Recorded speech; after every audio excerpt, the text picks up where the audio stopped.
ஏங்க இப்படி இருக்கீங்க? நீங்க இப்படி இருக்கிறது எனக்கு பிடிக்கல. பயமா இருக்கு. ஒண்ணும் இல்ல ராதா, அதெல்லாம் டிஸ்கஸ் பண்ற அளவுக்கு பெரிய விஷயம் இல்ல, விடு. அப்ப இந்த சின்ன விஷயத்துக்கு போய் மாமா கிட்ட எதுக்கு அவ்வளவு கோபம் காட்டுறீங்க? உனக்கு எதுவும் தெரியாது, விட்டுடுன்னு சொல்லல ப்ளீஸ். சரி, நான் கோவிலுக்கு போற வரீங்களா? இப்ப வா, என்னால முடியாது, நீ வேணா போயிட்டு வா. உங்களுக்கு தெரியாது, இந்த மாதிரி நேரத்துல அங்க போனா மனசு கொஞ்சம் நிம்மதியா இருக்கும்னு அம்மா சொல்லுவாங்க. வாங்க. இங்க இருக்கும்போது கிடைக்காத மனசாந்தி அங்க போனா மட்டும் எப்படி கிடைக்க போகுது? கிடைக்கும்.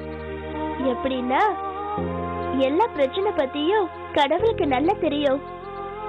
நம்ம மனசு சரியில்லைன்னு அவருக்கு தெரிஞ்சதுன்னா அது அவர் சரி செஞ்சு எல்லா பிரச்சனைக்கும் தீர்வு கொடுத்து மனசாந்தியை கொடுக்கறது அவர் ஒருத்தர் தான்.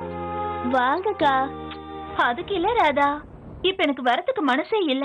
நம்ம மருமக தங்கமானவ இல்லைங்க. வளையல் செஞ்சு போட்டுக்க. இந்த விஷயத்துல விஜயா சொன்னது தாண்டா நானும் சொல்றேன். நிஜமாவே கீர்த்தி தங்கம் தான். அவ்வளவு சொத்து சுகம் இருந்தோம், எந்த கர்வமும் இல்ல பாரு அவளுக்கு. நம்ம வம்சி ரொம்ப கொடுத்து வச்சுவேன். அதிகமா புகழாதீங்கம்மா, திருஷ்டி பற்ற போகுது.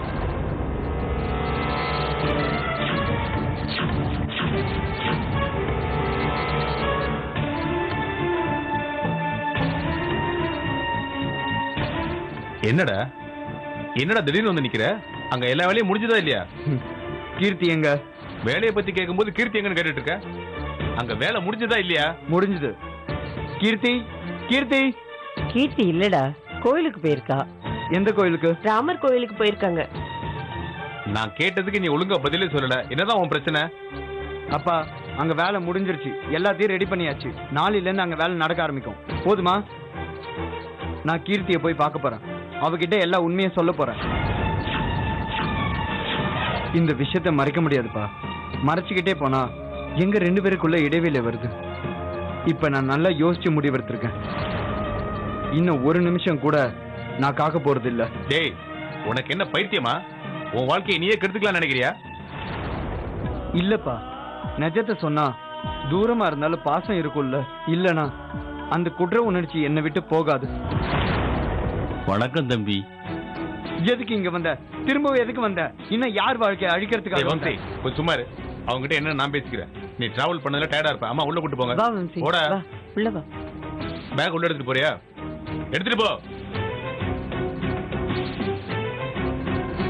வாடா.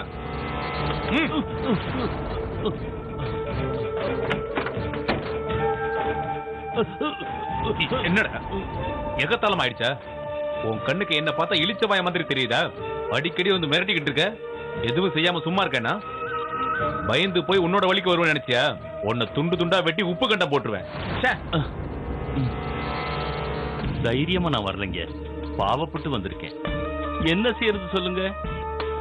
காய் இருக்கிற மரத்துல தானே கல்லு விழும். உங்க மாதிரி கொடுக்கறவங்க கிட்ட தானே நாங்க வந்து கேட்க முடியும். விஷயத்துக்கு வா.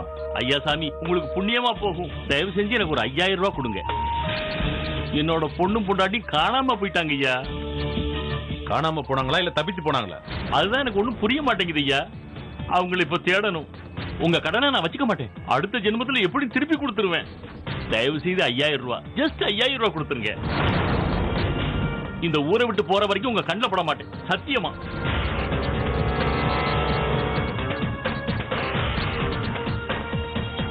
ஒரே வீட்டுக்குள்ள 2 பேர் இருந்தா நடக்காதுன்னு எப்படி சொல்ற நீ?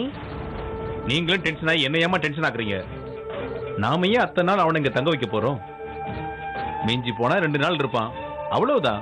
ஒண்ணு சேராம இருக்கணும்னா அதுக்கு எத்தனையோ நாள் இருக்கலாம். ஆனா சேரணும்னு நேரம் மட்டும் வந்தாச்சுன்னா 1 செகண்ட் போதும்.